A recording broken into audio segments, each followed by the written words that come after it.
När ett barn blir allvarligt sjukt behöver du hantera en ny vardag. Men det finns stöd att få. Ronald McDonald Hus ger familjer möjligheten att bo tillsammans medan barnet vårdas på sjukhus.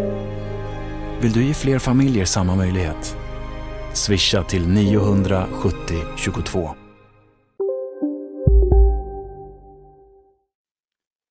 Sometimes you come across someone's words and it feels like you have been seen, like something you've been struggling with to make sense of all of a sudden appears in text right in front of you in total clarity. That's the positive spin, but you might also feel called out or caught in the act. Some intellectuals have this capacity, even though I think it's fair to say that it's also relational. And with that I mean you also need to be able to listen when spoken to. When I first stumbled across Michael Saccasa's writing on his Substack publication, The Convivial Society, I felt this way. Like he opened a door to a room I did not know existed or had forgotten about. I think I needed some guidance about how to think about meaning and how to be a human being, especially in this moment where technology dominates our lives more and more and more. For the last couple of years at least, one of those guides for me has been Michael Saccasa's, which is why I'm so glad to have him as a guest in today's podcast. So, without further ado, here's today's guest, Michael Saccasas. I'm Ivar Arpi, and you're listening to Rak Höger.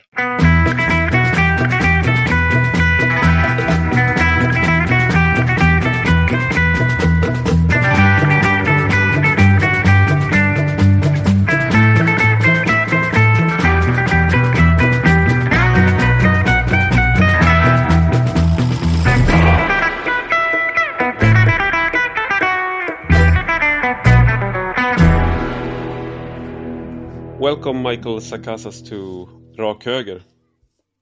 Thank you so much for having me. It's a pleasure. The first time I heard about your Substack publication, I wondered what the name was about. I think it was from the podcasts, The Development of the Storm, Stormens utveckling in Swedish, they mentioned. And he had to repeat the name of the publication, The Convivial Society. And because I hadn't heard, because I was a Swedish speaker, I hadn't heard what is convivial, so I had to look it up. But could you explain then why did you choose that title for your publication, and what does it mean? Sure, yeah, absolutely. So the title gestures at the work of two writers that have been very influential for me. The first is Ivan Illich, who was an Austrian. He was many things, a historian, a social critic, a Catholic priest. He was most famous for his work during the 1970s, writing these kind of blistering critiques of industrial society. And so he has a little book called Tools for Conviviality. So I'll explain the conviviality in just a second here. But the other less obvious reference in my mind in the title was to the book The Technological Society by Jacques Ellul. So I thought I would make a kind of mix these two book titles together, and it yielded The Convivial Society, which ended up working, I think, rather nicely. And so it's my homage to those two thinkers. For Illich, conviviality he has this somewhat humorous moment at the beginning of the book, Tools for Conviviality, where he explains that many of his, especially American friends, had counseled him against using the word conviviality because at the time, I suppose it chiefly conjured up a notion of kind of tipsiness, of having maybe had a little bit too much to drink and that kind of sociality, you know. But he was drawing, I think, more on the Spanish roots of the word, and even I think what some of the English retains. And so he used it to describe his alternative, the alternative to industrial institutions, industrial tools, and industrial society. And so he called convivial tools or convivial society as this alternative. And it encompassed a number of different dimensions, but I usually summarize it by saying that it involved a human scale of relationships and communities and technologies. I should be clear that for Illich, tools captures both what we think of ordinarily as technologies, but also institutions. And so some of the institutions that he was very critical of were the institutions of modern compulsory schooling, elements of modern medicine, modern transportation. And so these institutions for him were also tools, and they could either foster human flourishing or undermine it by rendering people mere consumers of goods and services. And so a convivial tool was one that allowed a user to take it up rather autonomously with a measure of independence. It was a tool that didn't render the user a servant to itself.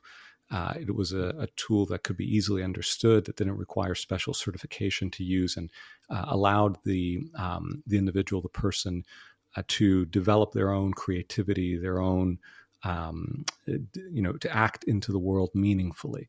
And so that was some of what was entailed by conviviality for Illich. But I think it does center on the human person, the well-being of the human person, and human scale, and empowering technologies and institutions, which in his mind were precisely what we did not have in the industrial world.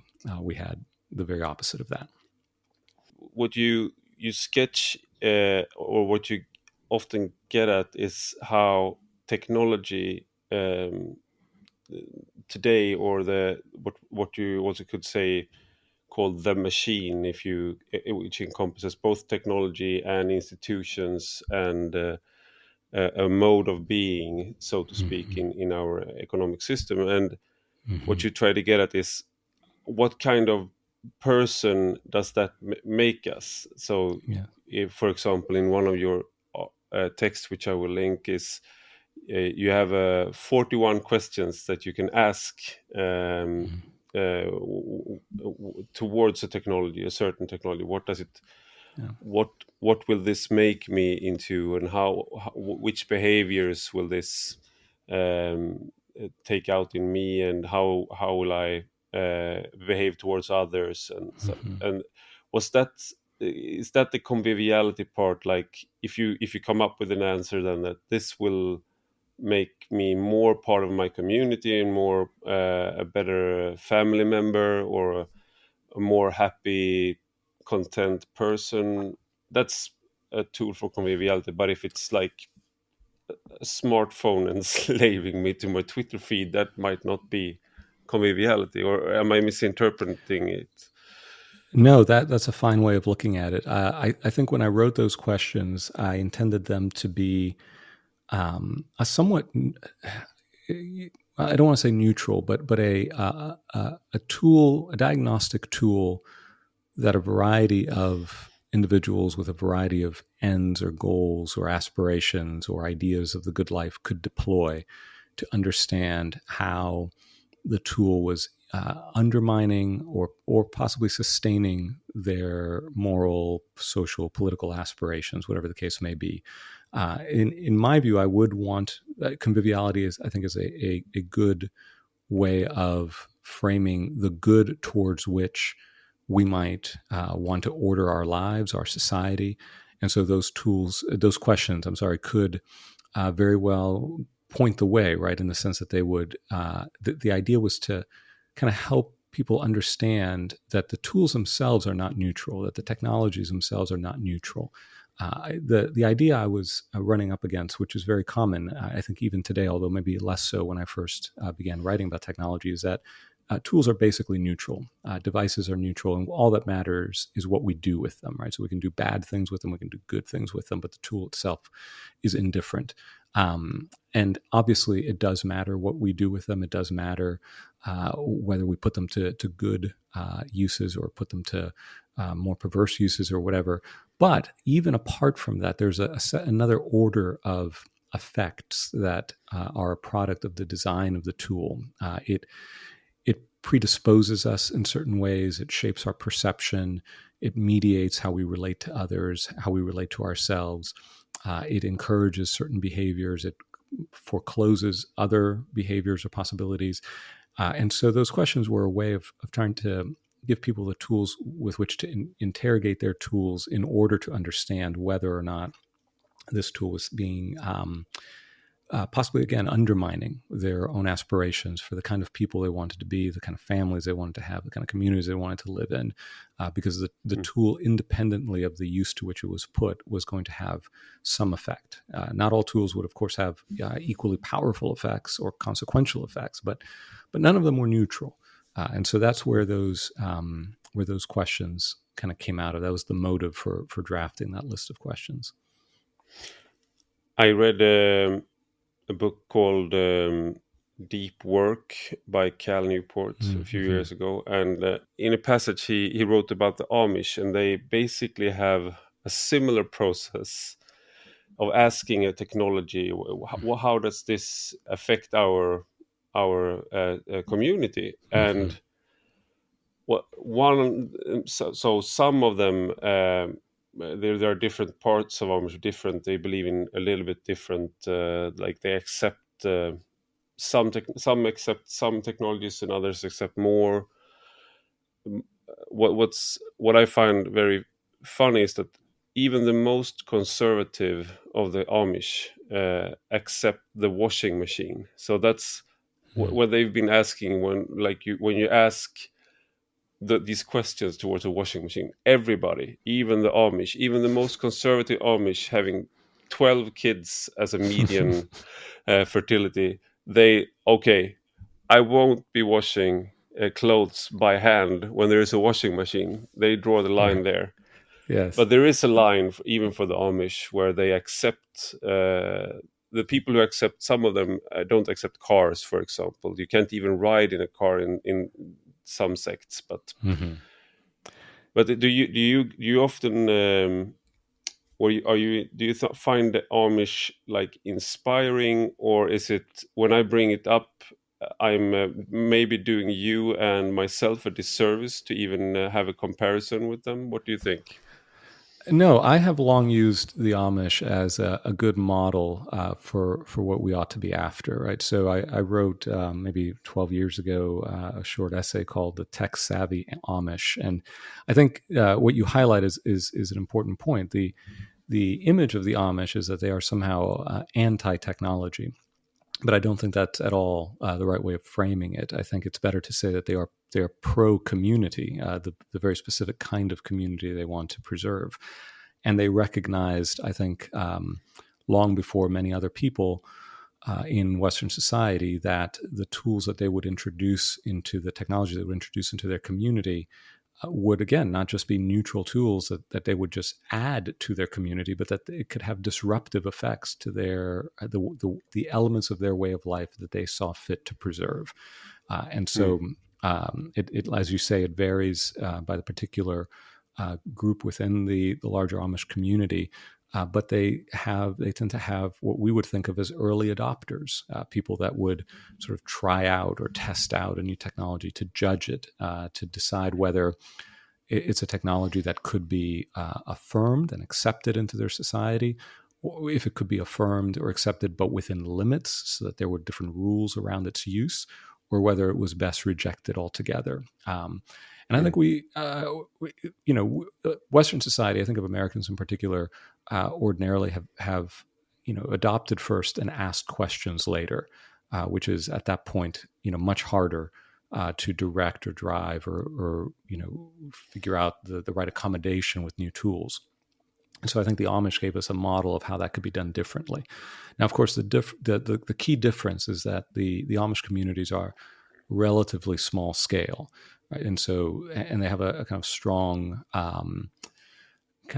for lack of a better word, a political framework, right? A framework within the community that allows them to deliberate, to make communal decisions. And we generally lack those structures.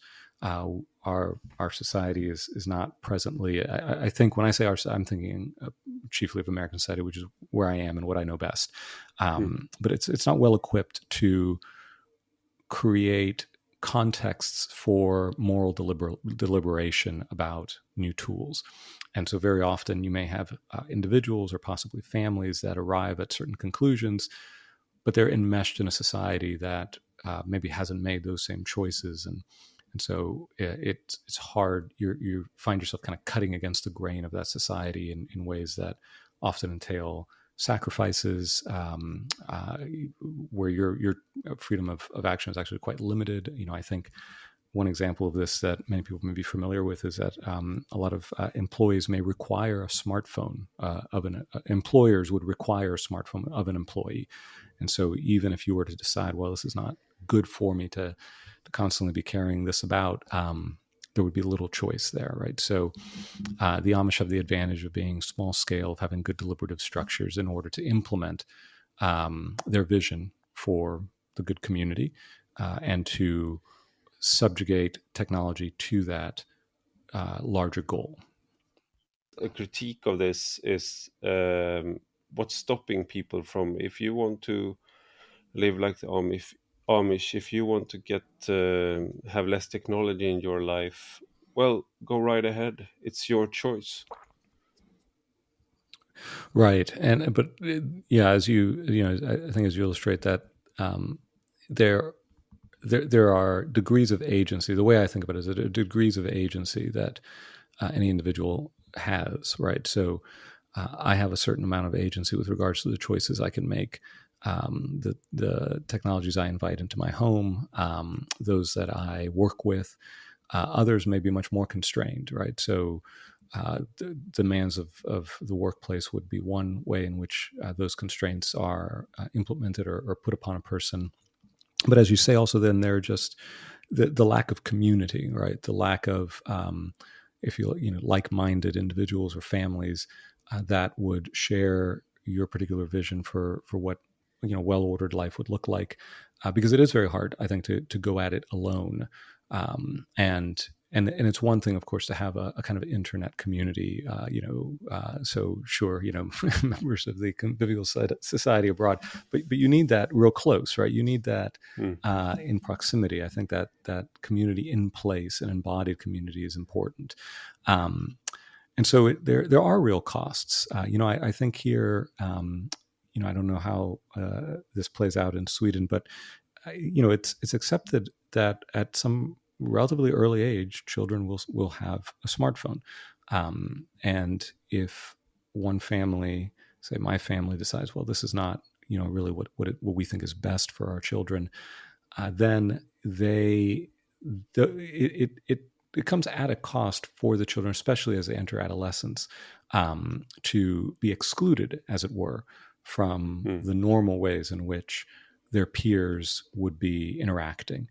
And so it creates, I think, some tricky waters to navigate well, in a way that is, certainly fair, but also in keeping with, fair to the children, say, but also in keeping with kind of the aspirations and ideals that you would have for them, and what, you might judge to be appropriate for them. So, that's just one example.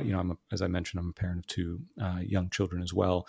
And so some of these choices and dilemmas are, very much front of mind and just part of my lived experience.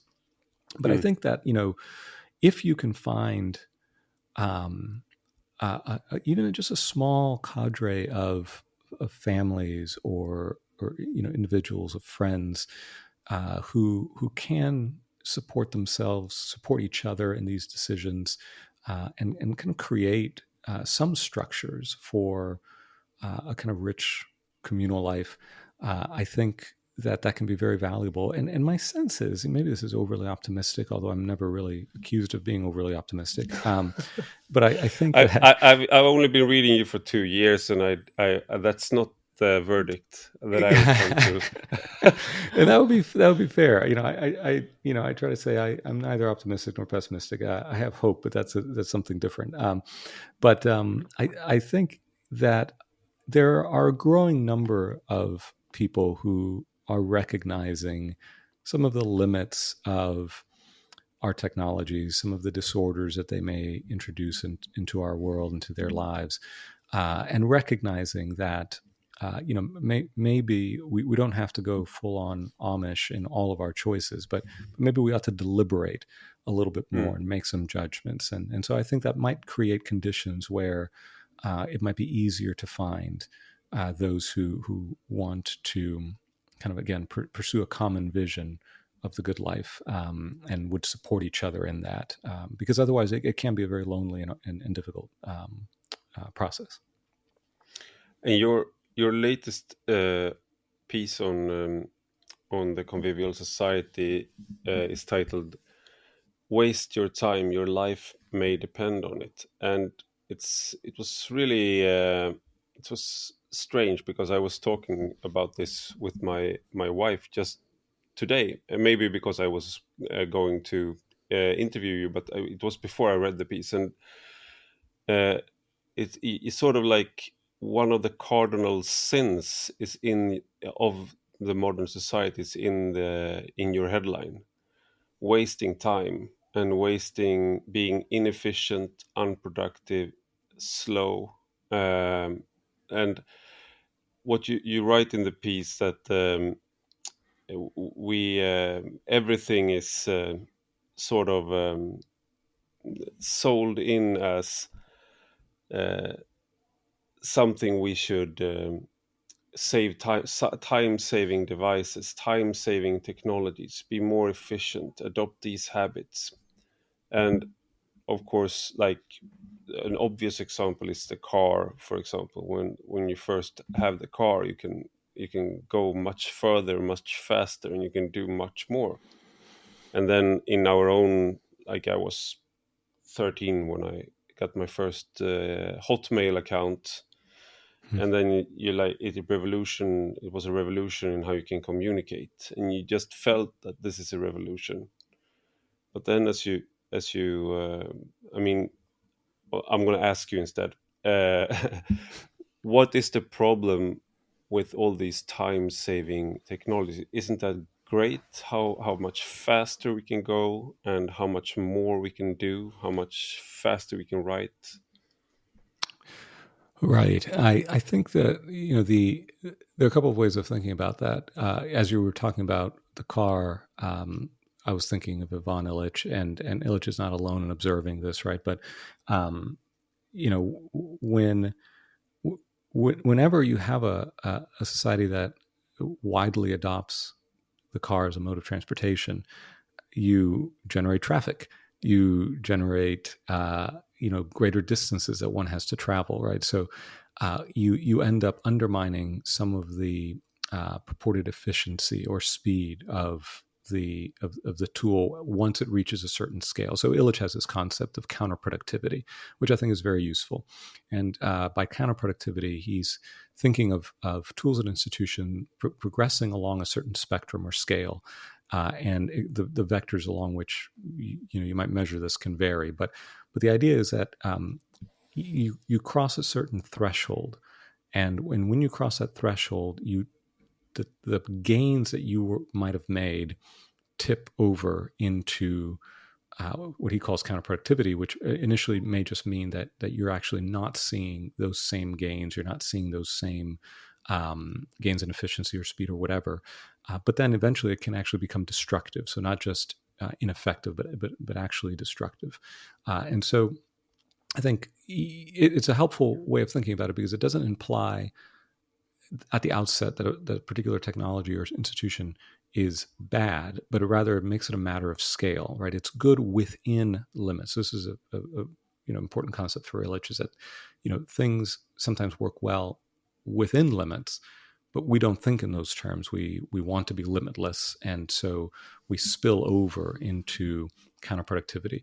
So the example of email is interesting, because I cite a legal professor here at Columbia University, Tim Wu, who a few years ago observed, and again, he's not alone in observing this. Maybe this is something Cal Newport says. I've actually read only a little bit of Newport's work, but the idea is that you now get what Wu calls the tyranny of tiny tasks, right? So in a time where to communicate across distance, may require me to write a letter, to sit down and write a letter and compose it and send it out, and then there's some amount of time it takes to arrive, and then the person receives it and writes and it comes back.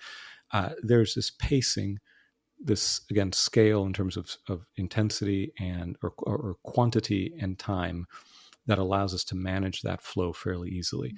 And so we save in the transit time, right? So email is instantaneous. We were communicating today, actually back and forth. You in Sweden, me in the United States, and our messages were instantaneous. And sure, that there is a time saving there, but it lowers the barrier for communication. So I think I'm not alone, and I'm probably have a relatively easy case of this, but I'm constantly managing my inbox. I'm constantly replying to email. And so whatever time was saved in the transit of the message has been lost in the abundance and quantity of emails that I now receive and have to respond to. Many of which, unfortunately go unanswered just because it becomes overwhelming. And so I think that dynamic repeats across certain many different categories. So there's a wonderful book I'll mention that your listeners may be interested in. It's by a historian of technology named Ruth Cowan, Cowan, and it's called More Work for Mother. And the book is an exploration of early 20th century labor-saving, time-saving technologies, and I think what it shows is that very often that time really wasn't saved. What ended up happening is that you ended up generating a different set of expectations that required more of the person who would be managing the household chores. In the case of American society, it also meant that more of this work now fell on the woman rather than the man. The kind of the economy of the household was disrupted. But then there was also, again, this expectation that you would be just simply doing more. One example of this is in the States, there's this expression that maybe is a little archaic now, but it's spring cleaning, right? This idea that you do this large cleaning in the spring. And this comes from a time when that would have been a kind of annual practice that you do kind of deep cleaning of the home. But now the expectation is that homes are maintained at that level of cleanliness all the time, constantly, right? So you've undercut whatever gains in this particular case you might have achieved by having certain time-saving devices, right? So I think there are ways in which the promise never quite is fulfilled, right? And I think most of us would discover this in our own experience. If we ask ourselves, do we now have an abundance of free time? I think most of us feel kind of hurried, always kind of at the limits of our capacities, overwhelmed, burnt out, which is now an extremely common way of, I think, labeling this condition of just being pushed beyond our limits and not having enough time. Time becomes an adversary. We're always trying to save it, so we're never really inhabiting it.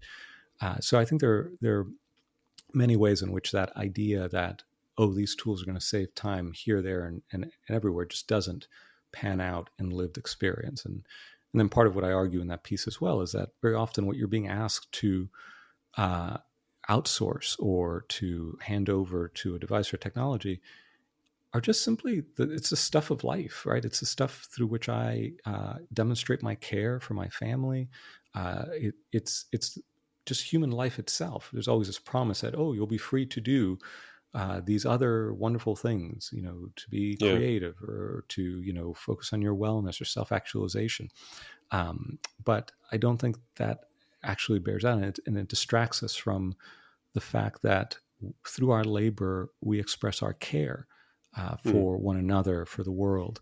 And if you're always outsourcing that, you're actually disrupting the very way in which I think human beings find a sense of fulfillment and satisfaction and cultivate skills that give them a sense of, a true sense of well-being, not one that, is built upon some 10-step program that you have to, buy or purchase. And you can still keep your washing machine. You don't. There you can keep technologies. What you also highlight in your pieces and now is that we adapt very quickly to a new technology.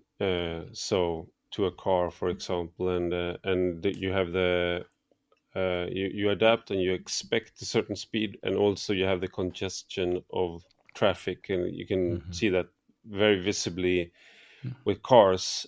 And you can also see it in right now I have 11,227 unread emails in my main email box, and then if you add up the other emails I also have, I think I reach 14,000. I have no bad conscience though, because I think there are too many emails around.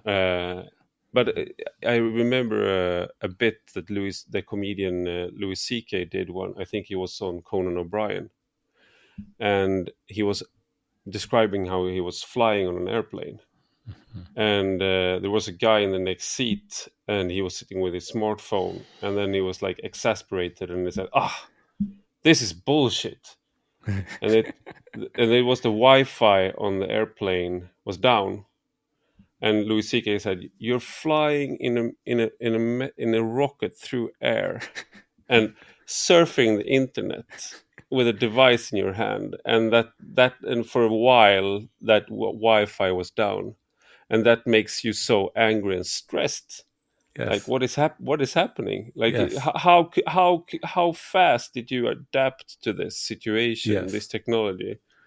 Right. I remember that bit very well, actually. Yes, I think Yeah.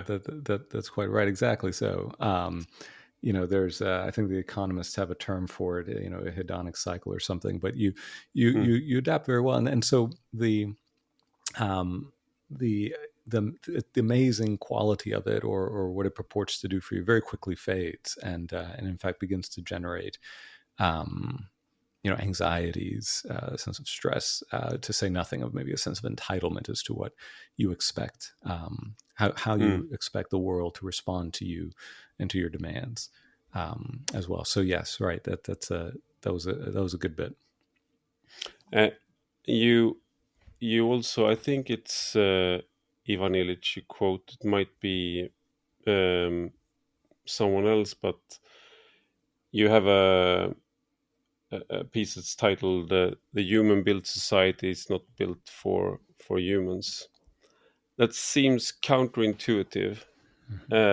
So what do you mean by that? Yeah, you or Ivan Illich? Yeah.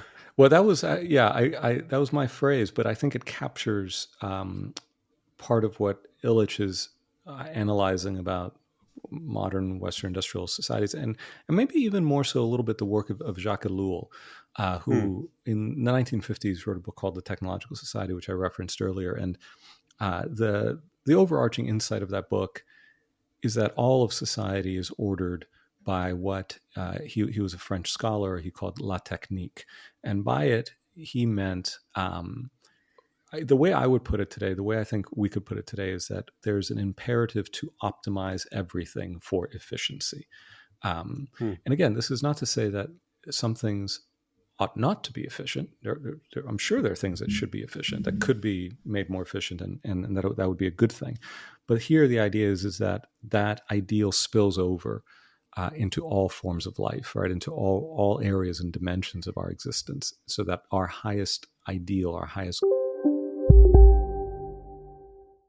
Trippelt välkommen tillbaka säger vi till cheeseburgarnas cheeseburgare. Ja, vi pratar såklart om triple cheese på McDonald's. Lika god som vår cheeseburgare, fast trippelt. Bara på McDonald's. Tänk om din plånbok kunde prata. Vad skulle den då säga om din relation till ekonomi? Alla relationer har ju sina ups and downs. Men att han har lån lite här och där, det tror jag skulle vara en ick för rätt många plånböcker och inte bara för mig. Ett första steg mot en bättre relation till sin plånbok kan vara att samla sina lån. Samla dina lån till ett på lendo.se. Goal is simply to optimize for efficiency. This Ellul called the 1950s technique. And so when you order a society in this way, right, where every dimension of society is ordered for a kind of machinic precision and speed and efficiency, the human does not fit well into that kind of order. You're basically asking the human then to become likewise machine-like in their behavior, in their actions. And Ellul recognized that this would lead to all manner of disorders, social disorders, individual disorders, and in fact, he recognized already in the 1950s that in his analysis, the third layer of techniques were what he called human techniques, and so these would be the things that you now have to deploy in order to keep the human component of the machine operational. And so all of a sudden you discover that the rate of work or the scale of work or the pace of work causes the human machine to break down. And so you grant it, certain limits or a vacation every so often, or you deploy pharmacological interventions if, mental health becomes an issue. And you do all of this. Illich says, this goes under the guise of humanizing the techniques. I was thinking a lot about this when humane technology became a kind of more current idea recently. I think, for example, with the Center for Humane Technology, which is fine, but the point Illich makes is that this humanizing of the techniques isn't really done for the sake of the human beings. It is a way of keeping the human component of the machine operational. It's in the service of the machine, and I think even today there are many ways in which this you notice this, right? I often think of the wellness industry. Or the mindfulness kind of cottage industry as well, right? And the mindfulness apps, they are my favorite. Like you get that app so that you can be more in the now, and you focus on your smartphone so that you can be mindful. It's a contradiction in itself. There's something a little perverse about it, definitely, and so, but we turn to it. We don't question the pacing, the scale, the intensity of the larger system. We just figure out ways to cope within it. And at some level, I it's fine. I get it. I think some people would say the same thing of some of the ways that I, think about technology, because you can't overturn the system. I single-handedly can't do that, right? And so maybe the best you can do under certain circumstances is to find ways to navigate it, to minimize its harms or whatever. But I think it does matter the mindset that you bring to that, whether it comes along with a deep questioning of the very assumptions of the system, or whether you buy into the logic of the system and are just deploying these things to try to get ahead within the context of the system or stay alive within the context of the system. One example that I remember from recent years is the report that Amazon warehouse centers have aspirin dispensers on the wall, right? So, you have that ability to just tap that dispenser, get your aspirin, but so you can stay on the job, right? So there are ways in which we have constructed a society whose pacing, whose rhythms or lack of rhythms, or what they're not humane rhythms, right? It's, I think another example of this that I think is interesting is electric lighting, right? So electric lighting suddenly appears to be causing all sorts of disruptions, right, to the human, to human physiology, right, to the human being as an embodied creature with certain needs for sleep and for rest. And of course, nobody was thinking about this in the 1890s or 1910s or 1940s through different waves of electrification from the cities into the rural areas.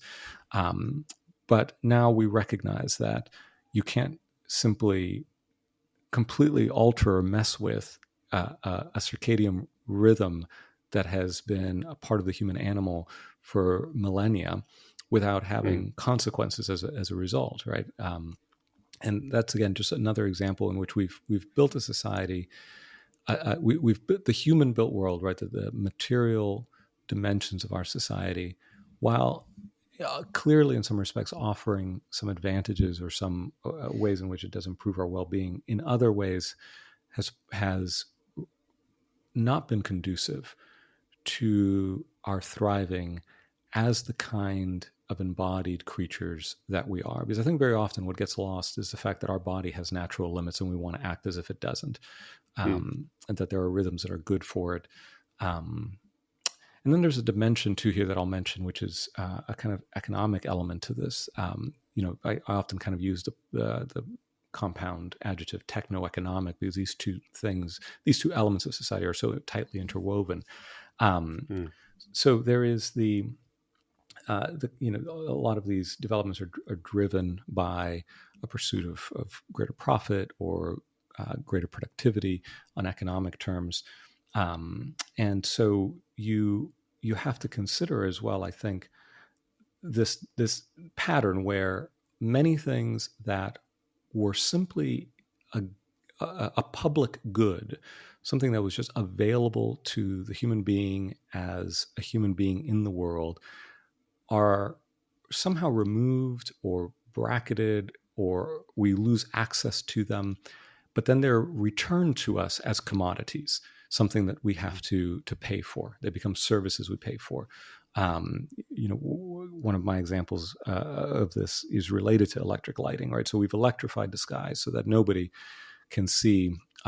Most people living in urban and suburban areas cannot see the glory of the starry heavens, right? This inheritance of humankind has been lost to a large portion of the human population living in industrialized societies. But you can pay for dark sky tourism, right? Where you can buy this tour out into some dark sky region, which becomes becoming increasingly rare. And if you're wealthy enough, you can do this for yourself to avail yourself of this good that used to be public. To the degree that some measure of physical activity was a part of daily life for most human beings, now we don't have that for a variety of reasons in most settings. But you can buy a gym membership, right? So you have all these ways. And you also buy the many times nowadays. It used to be like the rich, the stereotype of a rich man was that he was fat and had a cylinder hat, top hat, and now it's the opposite, because it's if you can have the time to work out and have a correct diet, you can eat the healthy food. Right. That's time consuming now, and what's most available is especially I know it's more like this in the United States, but here in Sweden as well, is very very affordable, very convenient fast food, and if you don't earn that much money, you have a harder time finding. You basically, most of the time it means that the human animal, there's no space for like taking an hour off to go to the gym. Whereas when I worked as a journalist at Svenska Dagbladet, I could go away for 2 hours and go to the gym, have lunch, as long as I produced my article. So I had the privilege of just delivering and having more leeway and adapt if I was tired or if I had whereas somebody working on the roads or they don't have that luxury that I had. Right. So even exercise becomes a commodity for where the wealthier and more privileged have more access to it. Yes, exactly so. Yeah, and I think there are so many examples along this way, and I think they all fall under this idea that we've built a world that, to borrow a technological metaphor, whose default settings are not conducive to the well-being of or maybe conducive to the well-being of a very few, but not to most. And so that's what I meant by that phrase, that the human-built world is not built for humans. It really struck home because that article, because we live in as rural as you can live while still being pretty close to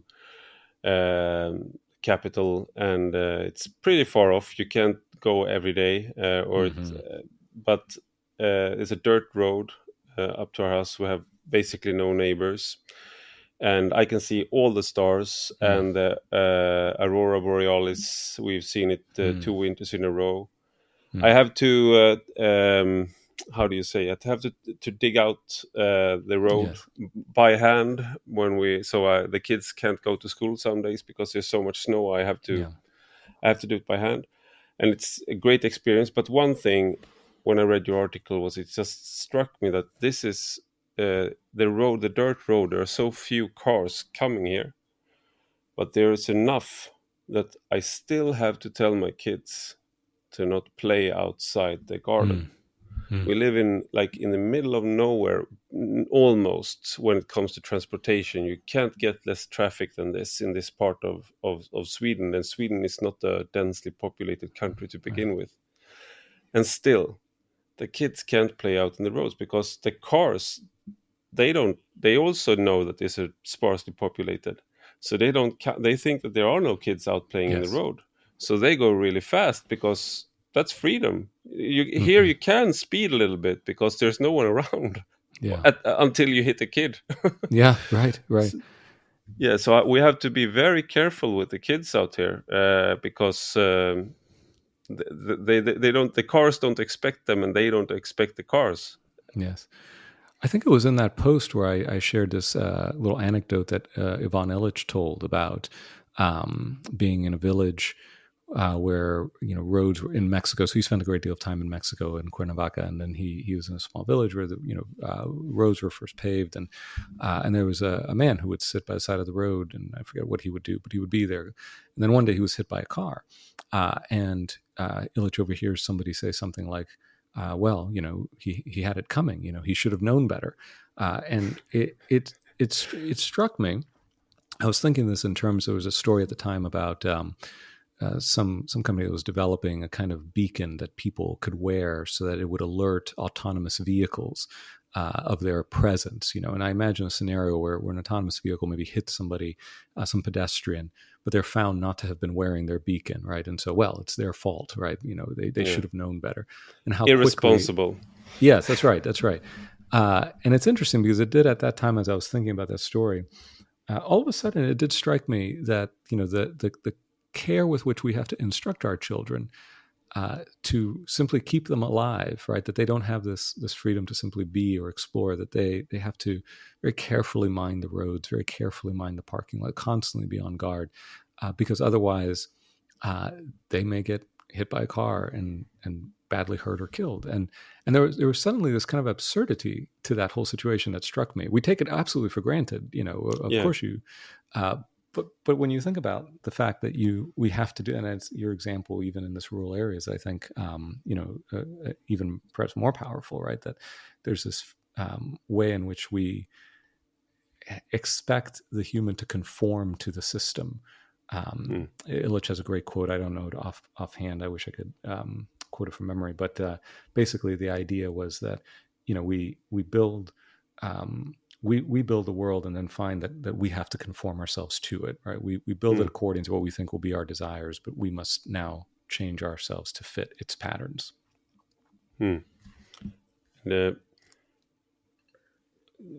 One of the a contrast to basically everything we've been talking to, or the changes and the technological society we've been talking about, is the illustration to your publication, which is a fantastic painting by, I will massacre his name, but Pieter Bruegel the Elder, Belgian, one of the best painters of all time.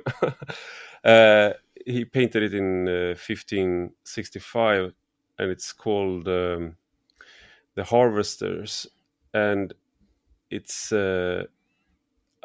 part of a series of paintings that he did. So why did you choose that as an illustration to your publication?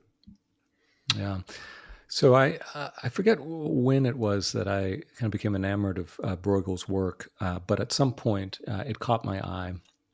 I think maybe he has a couple of paintings of the Tower of Babel, which are kind of meant to illustrate by its design, by the way it's being built, the inherent folly of the project. I think maybe that's the first one that caught my attention. But then I began to recognize in Bruegel's work what I would think of as a very humane vision.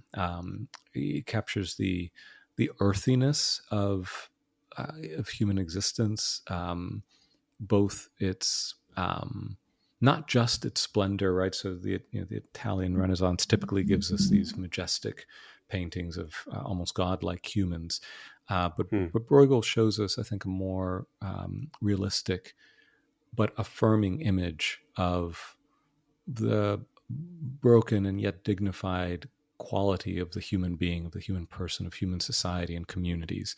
And so there was something, I think, very humane about it that attracted me to his work. And then that painting, which in the foreground shows one of the harvesters reclining on a tree. Others, I think, have some kind of lunch set out for themselves. There was something about I've never articulated it or been asked to articulate it, but there was something about the ethos that comes across in that image that I think captured or at least paired well with the idea of conviviality for me. And so that I think that's what attracted me to that image as a kind of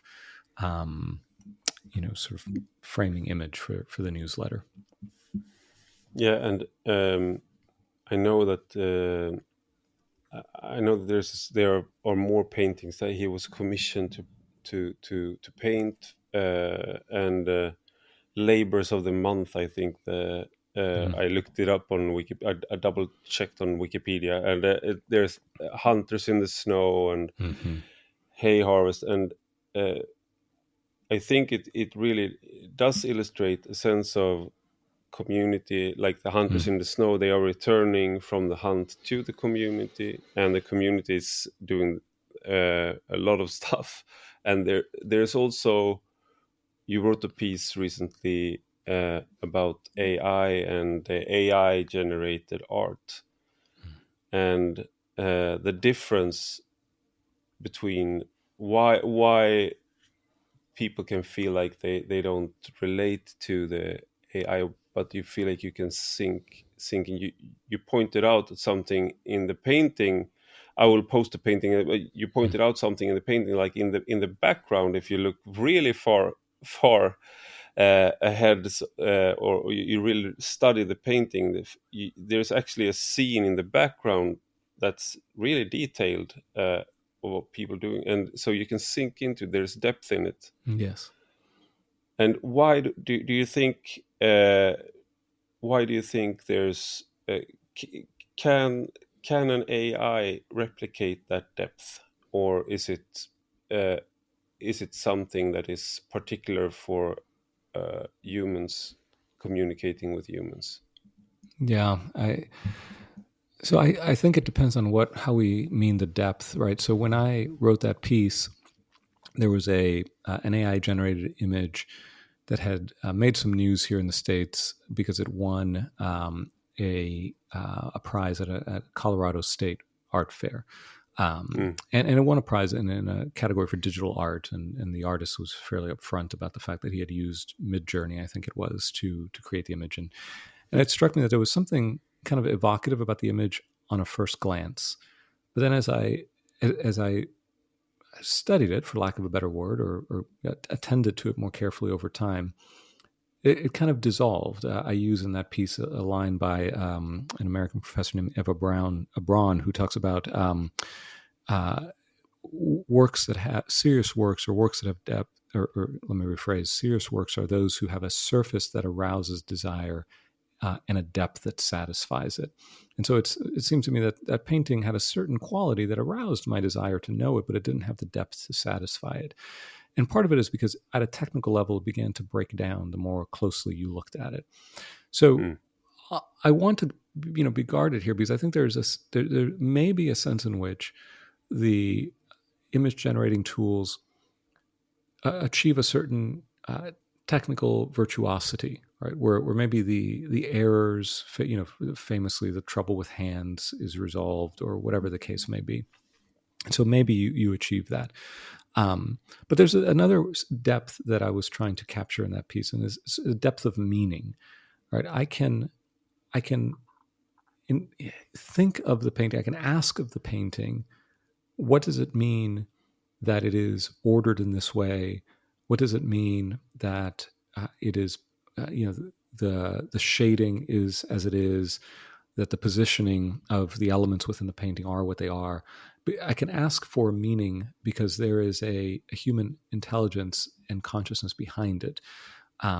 I just don't see how that makes sense to ask of the AI generated image. It does to a certain degree in the sense that there's a prompt, somebody prompting, right? And there are various levels here, right? Somebody may prompt and then use a suite of digital tools to really refine the image, and so then maybe that's in a slightly different category. But the image that is simply generated by the AI based on a prompt, it mixes the intentionality is how shall I put it? It's distributed, I think, in a way that tips away from a thoroughgoing meaningfulness, and so I think I conclude that piece by saying something that what I'm connecting with at the end of the day when I give myself to a great painting, or to a great work of music, or to a great book, is another person who has lived in a world perhaps very different, right? Bruegel's world is very different than mine, but it is a human world. It has a continuity with the human experience that, and you makes recognize the one of the most central people in the painting is the man resting by the tree, and you immediately recognize the feeling. Oh yes, right, exactly. 500 so. years later, you recognize. Precisely. I can see myself Yes. falling asleep after carrying hay or something. I mean, it's very easy to relate. Right. And perhaps to the other people, like seeing the guy resting. Why is he lying around when we are? I'm not sure, Yes. but you can Yes. you can do this, and you can feel like you're talking to a person who's been dead 500 years. That you are actually in communication. Yes, that's right. And so the title of that piece, I called it "Lonely Surfaces." I think in part because they are surfaces that I think lack this depth of meaning and signification, and lonely precisely because they do not give me that sense of. I think it's a genuine sense of fellowship, right? I for instance, I've never met Ivan Illich. I've talked to many people who did know him, but I've read his works, and there's a sense in which I feel like I know the man. The same with Bruegel, whose work I've have enjoyed for quite some time.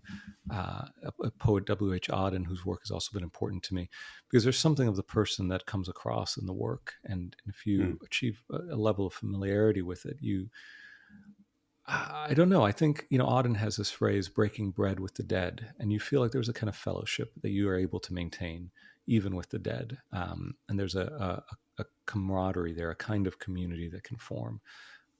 So I think that that's important and something that is lacking in artificially generated art, especially to the degree that the human involvement diminishes and scales away. So one final question, because I've taken up much of your time, is when I talk about these issues with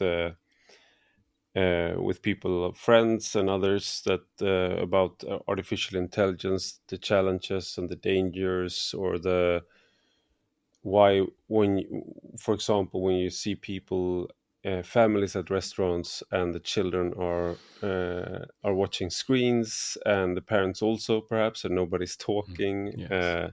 It's peaceful, but it's not a peace that I would choose.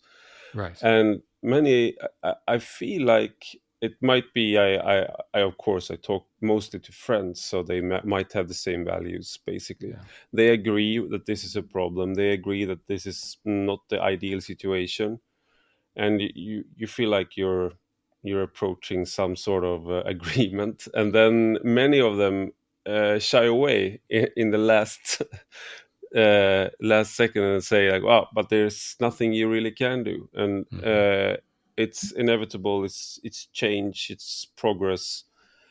That's the main argument. And then there are some who are concerned about China. Says, if we don't do it, if we don't adopt all these all this technology and develop it. China will. So what do you think it is inevitable, and is it? We talked about earlier how you could find like-minded people, but is there are there like strategies, or is there any hope for people who might feel lonely but want to resist, or can we choose differently? Yeah. So I've written early in my writing about technology, I think probably the best known piece from that period is or concept is what I call the Borg complex. This is from the American sci-fi TV show Star Trek, and there was a character, the Borg, and its famous line was, resistance is futile. And so it seemed to me as I began reading a lot of popular writing about technology that it had that same quality to it, the one that you described some of your friends adopting perhaps, right? That, you may lament it, but resistance is futile. You will be assimilated. That was the second part of the thing, right? Yeah. And I don't know. There's one sense in which I think that is not right. Their choices are being made, right? Maybe you and I aren't making those choices, but corporate boards are making those choices. Politicians are making those choices. Consumers make some of those choices as well. And again, it goes back to the question of agency. I don't have the same agency that a corporate CEO has. I don't have the same agency that an American senator or someone who is on an EU commission may have. And I often leave it to other people to think about what policies, governmental policies might be effective, what kind of collective action by workers, for example, might be effective in certain companies' settings. And those are all very, important parts of the total response that any society can mount. I tend to address myself to people like myself, right? In the sense that I don't have that kind of power or standing. And so, but that doesn't mean I don't have any choices, right? I still wake up in the morning and I'm presented with a set of constrained, limited choices, perhaps. And I think that to whatever degree we can become thoughtful. Marshall McLuhan, we haven't talked about him, but another influence in my thinking. Marshall McLuhan has a great line where he says that nothing is inevitable if we are willing to contemplate what is happening, right? And so if we're willing to think and act and maybe assume some responsibility, take up certain sacrifices, which end up maybe not even being sacrifices in the larger scope of things because of what we get back in return, I think we can make things a little better, a little different. We can, in a sense, also bring others along, maybe so somebody like what you're describing, people who recognize that maybe something is off, right? When we sit the 1-year-old with a smartphone at the restaurant table and barely give them a chance to cultivate their own imagination or to be a part of a family and have those exchanges that teach that child how to be human in the world over time. That you could have chosen differently, right? And I understand. I mean, you're a parent of 4 young children. I have my 2. It sometimes is very tiring, a little exhausting, and it's very easy to just say, well, just put that there. But if you can muster the courage to not always yield to that temptation, I think something will be gained. And it's a kind of sacrifice, I think, that is entailed by love for, in this case, the child. We can have a subtle influence. I think what we must always kind of resist is a kind of self-righteousness. I'm doing this right, you are not, right? So that always must be resisted.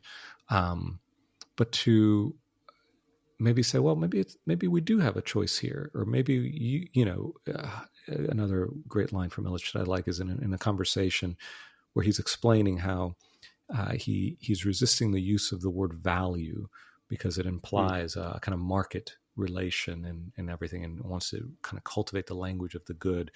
And the interviewer asks him, well, is it possible to change society's use of this language? Is it possible to return to the language of the good? And Illich's response is, between you and I right now, yes. Right. And so it reframes the problem. Right. If I think about changing the whole way society, orders itself, of course I will feel that there's an inevitability and a powerlessness that's demoralizing. But that gesture, well, between you and I right now, yes. And who knows what will come of that, right? And I think it is important to not think only in terms of this, so much of our media locks us into the present, this moment. But what would it mean to think about 2 or 3 generations hence and to begin laying seeds for a retrieval of a certain way of being human in very small scale ways that may bear fruit over time? I at least take some comfort in thinking along those lines. But in a sense also, if I'm prepared to just kind of play the fool to the society with the choices I make, I think I've kind of made my peace with that as well. Thank you, Michael Sakasas, for being part of Rak Höger. Yeah, my pleasure. Thank you so much. I really enjoyed the conversation. Och stort tack till er som lyssnar. Gå gärna in och skriv en recension på Apple Podcasts eller i den app där du lyssnar på podden, så hjälper du andra att hitta den och du hjälper mig att bli bättre. Och detta är alltså en del av en större publikation på Substack med samma namn som podden, och du hittar alltihop på www.enrakhöger.se. Och om du blir betalande prenumerant idag så får du 20% rabatt. Då ska du gå in på www.enrakhöger.se/podd. Och betalande prenumeranter, då får man ta del av hela poddavsnitt, alla texter och exklusivt extra material. Och har ni några frågor eller synpunkter så tveka inte att höra av er på ivararpi@substack.com. Vi hörs om en vecka igen.